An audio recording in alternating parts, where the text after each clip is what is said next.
they use it to help with allergies and infections, as well as inflammation, headaches, and they even use it as part of a cancer protocol. So between the two herbs, chronic pain sufferers have a powerful weapon for naturally calming their nerves and relieving pain. And that's with skullcap. Valerian. Valerian is what Valium used to be made from. For years, Valium was made from valerian root.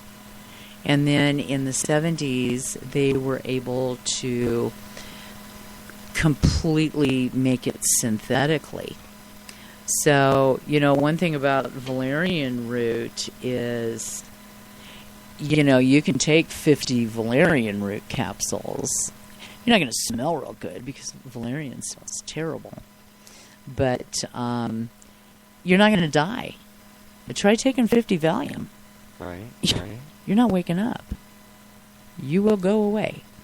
So there lies the difference between synthetic and a natural occurring herb. And certainly, there's plenty of herbs in the herb kingdom that any responsible herbalist doesn't use because it is toxic. And I think I mentioned it before, like foxglove. The pharmaceutical industry messes with foxglove. There's active property from foxglove. There's where they make digitalis from, heart medication. Oh, wow. But, they isolate the property, and then they build their chemicals around it, and they patent that. And that's the digitalis. And that is made from foxglove. But it's really, there's so many different herbs that there's no reason to have to give somebody or want to even take on the liability of recommending to someone to use something like that. I mean, that's something where if you're going to recommend it, you need to be overseeing it, because we still have too much of the attitude if one's good, 5 or 6 could be a whole lot better. Oh, yeah. And that's not something. Lobelia is another one. Wonderful for pain, gathers poisons, moves obstructions in the body. But a very little bit goes a long way. And one thing with lobelia is if you take too much, Native American Indians called it pukeweed.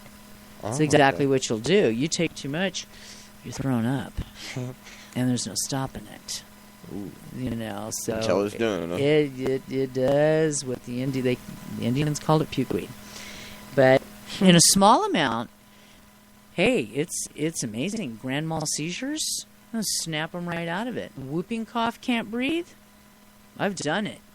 I've held a baby in my arms, and got the lobelia extract into their mouth a little bit to right directly under their tongue, and within just a small handful of seconds, they drew in a deep breath. Wow. And started crying. And, they had whooping cough. And, it did develop about 2 weeks after, the vaccine.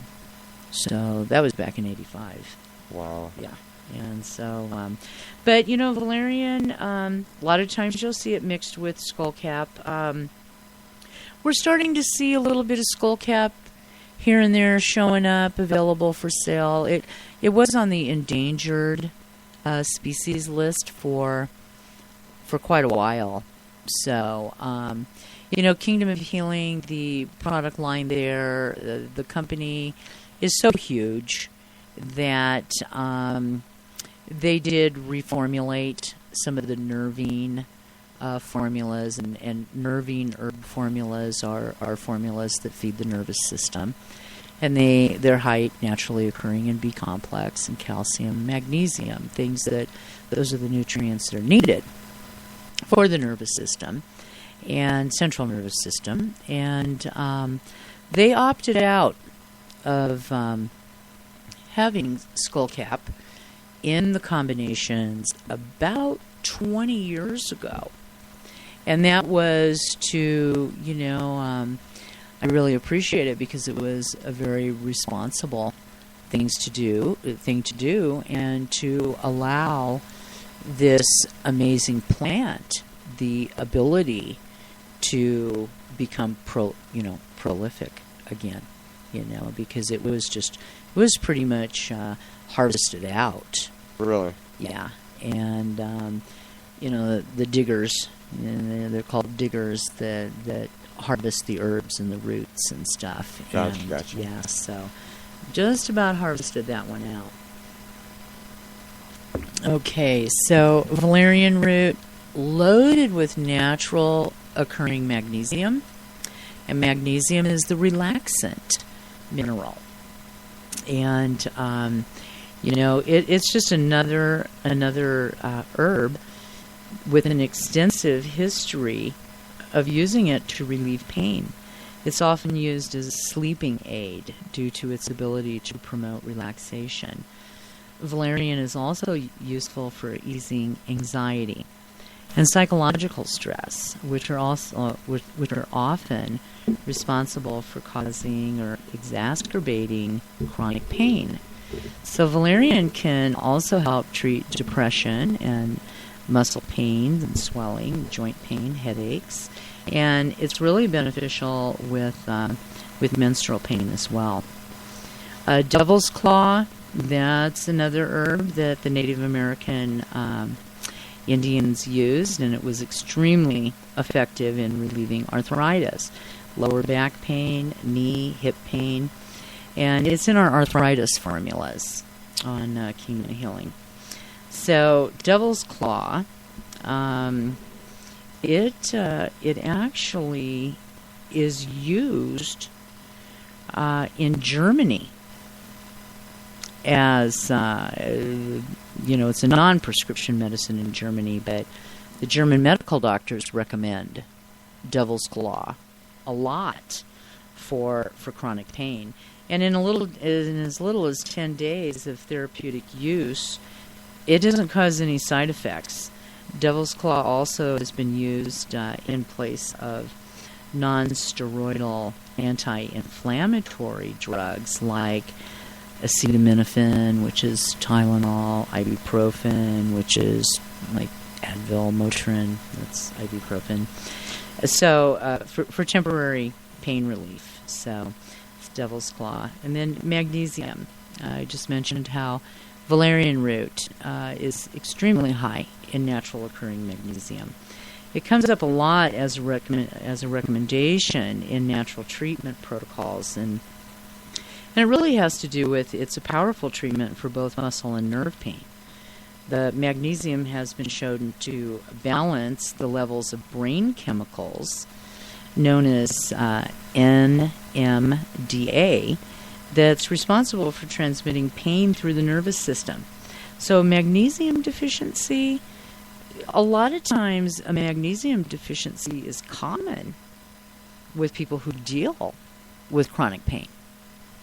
So magnesium is a supplement to be added to anyone's diet that's dealing with chronic pain, because one of the triggers as well can be the lack of magnesium. And if you're under a lot of stress, the body eats up calcium like crazy. And if your calcium is, really burnt up due to a lot of stress in the body, your magnesium is out of whack, because that's calcium's co-nutrient.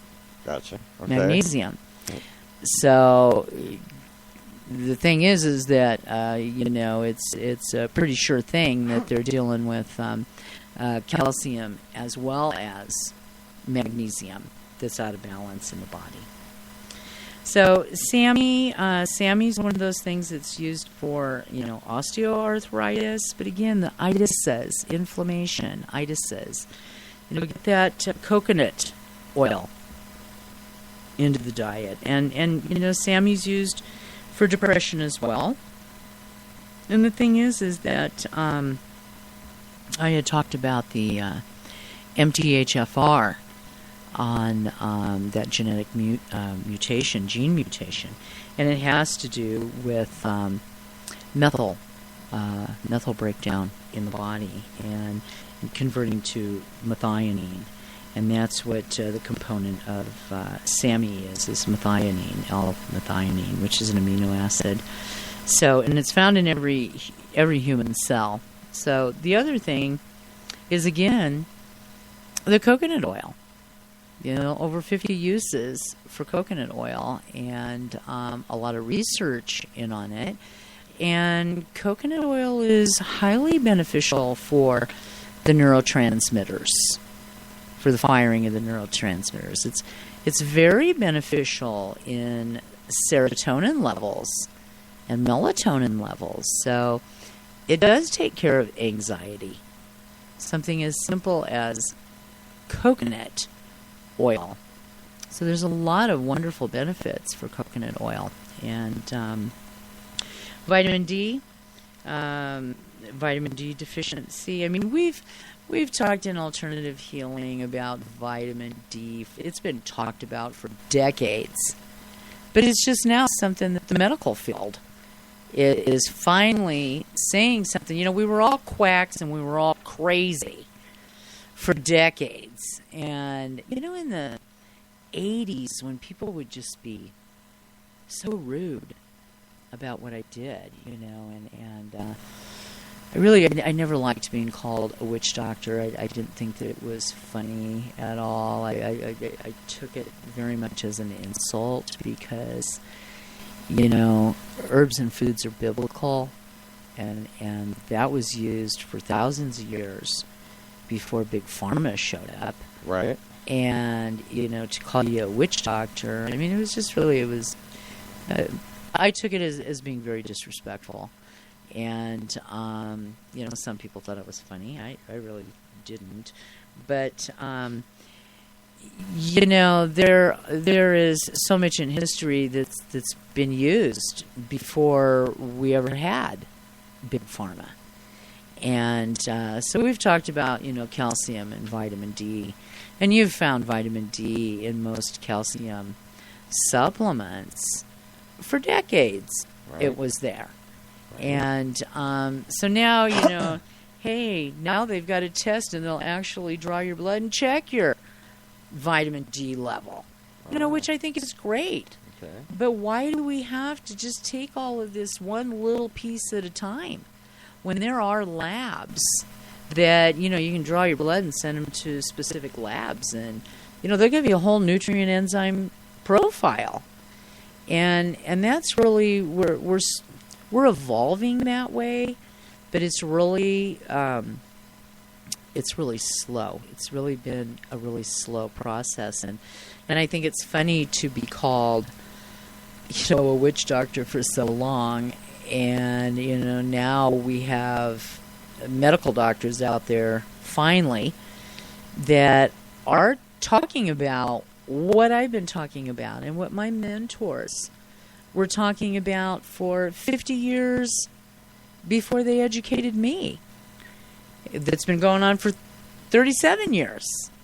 It's like, we've got some history here. Right.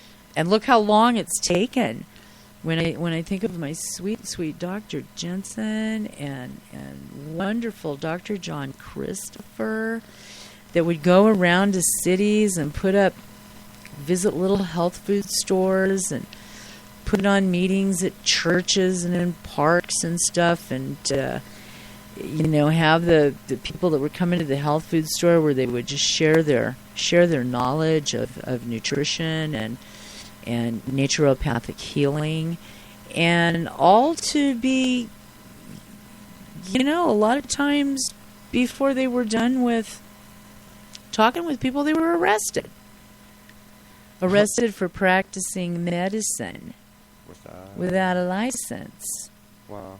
And Dr. Jensen told me that, in those days, I'll tell you what, his buddy Dr. John Christopher and Dr. Bernard Jensen, they kept his wife Marie, sweet little thing, they kept her busy. She was always like going to bail him out of jail. Bail him out of jail. Isn't that horrifying that to try to teach people about nutrition and herbs that you would be